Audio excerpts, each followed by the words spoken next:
प्रभाग क्रमांक 8 मध्ये हळदी कुंकवाचा कार्यक्रम उत्साहात।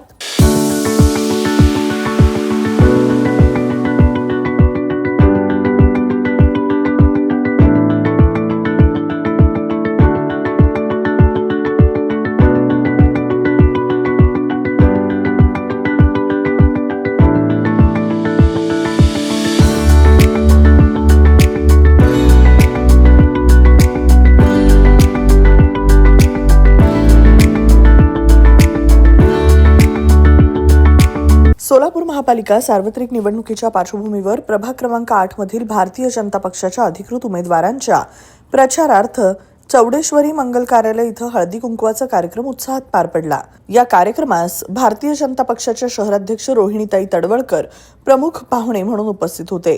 परिसरातील महिला भगिनी मोठ्या संख्येने या कार्यक्रमात सहभागी झाल्या। हळदी कुंकवाच्या निमित्तानं महिलांनी एकत्र येत भाजप उमेदवारांना जाहीर पाठिंबा दिला। यावेळी उमेदवारांनी महिलांशी संवाद साधत त्यांच्या समस्या, सूचना आणि अपेक्षा जाणून घेतल्या।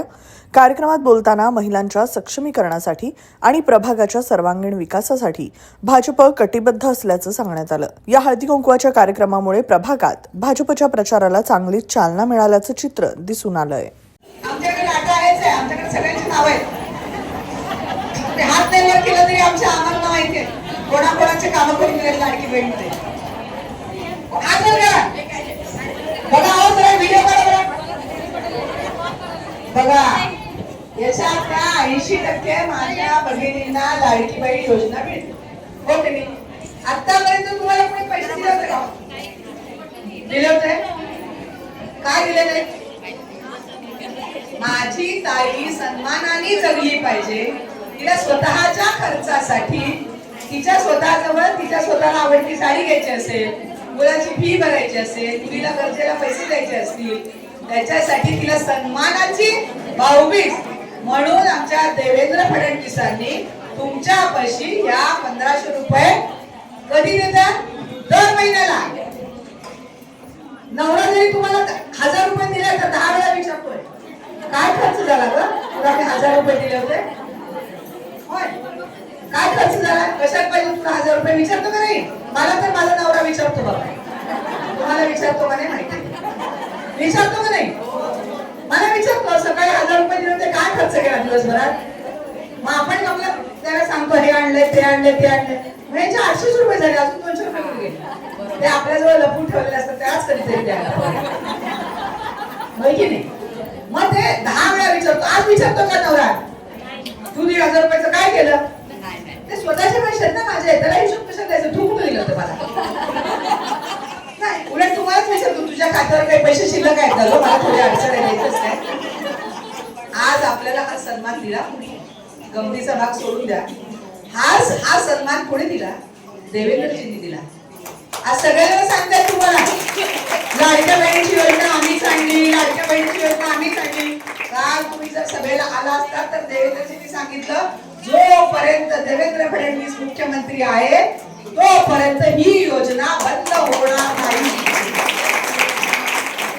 आणि दर महिन्याला 1500 रुपये म्हणजे वर्षाला 18,000 रुपये कमी रक्कम आहे, होय? तुम्हाला हक्काने 18,000 रुपये नवरा देत होता का वर्षाला? भाऊबीज तरी मिळत होती का एवढी?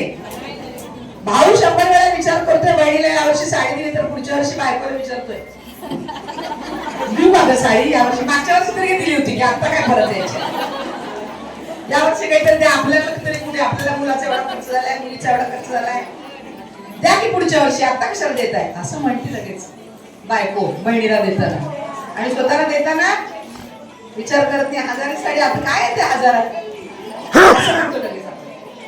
त्यामुळे हे जे सन्मानाचं जीवन आपल्याला सगळ्याला मिळालंय, हा जो सन्मान आपल्याला मिळालाय तर तो सन्मान आपल्याला आपल्या देवाभाऊंनी दिलेला आहे।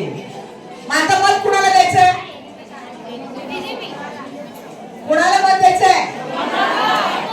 आणि हे कोण आहेत सगळे?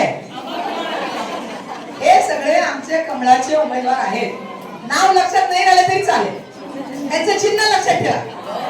यांचं चिन्ह कमळ आहे, आमचा उमेदवार कमळाचाच आहे। यांचं चिन्ह कमळ आहे, यांचं चिन्ह कमळ आहे, या आमच्या वहिनीचं चिन्ह कमळ आहे आणि या वहिनीचं चिन्ह कमळ आहे।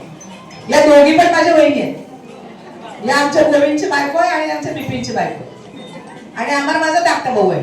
आणि प्रवीण आमचा कार्यकर्ता आहे. त्यामुळे ही सगळी माझ्या घरातली माणसं आहेत.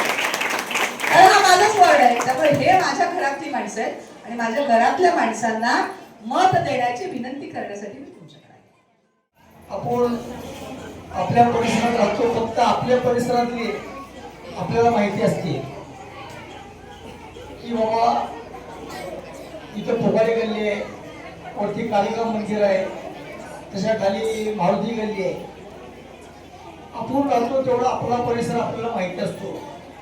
पण आपला प्रभाग महापालिकेचा जमखंडीपूर म्हणजे बालाजी मंदिराकडे जातो ना आपण, बालाजी मंदिर त्याच्या अपोजिट रस्त्याकडनं जमखंडीपूर, अकबर काशिम मशीद, इकरार अली मशीद, सुलताने, किमान साधारण आपल्या भागामध्ये इतक्या मोठ्या प्रमाणात अल्पसंख्याक समाजाचं मतदान आहे. हे तुम्हाला माहिती नसणारच, कारण का तर मतदार प्रक्रियेमध्ये जे मतदार यादी बघतो त्यालाच माहिती होतं. आपल्या भागात इतर पक्षातून बी आपले उमेदवार उभारले. जर आपल्या सर्वांचं एक ठिकाणी मतदान नाही पडलं तर आपल्या मतातून विभाजन झालं तर पूर्वी एकदा मी 82 मतांना पडलो होतो, तुम्हाला माहिती आहे बघा. हरिभाऊ केळेकरने केलं काम. आता परत तशी पडून त्या मुलीची शक्यता आहे. तो सर्व महिला भगिनींना सांगतो की आपलं मत पावणा रावळा जात गोत न बघता सर्वांनी कमळाला मतदान द्या.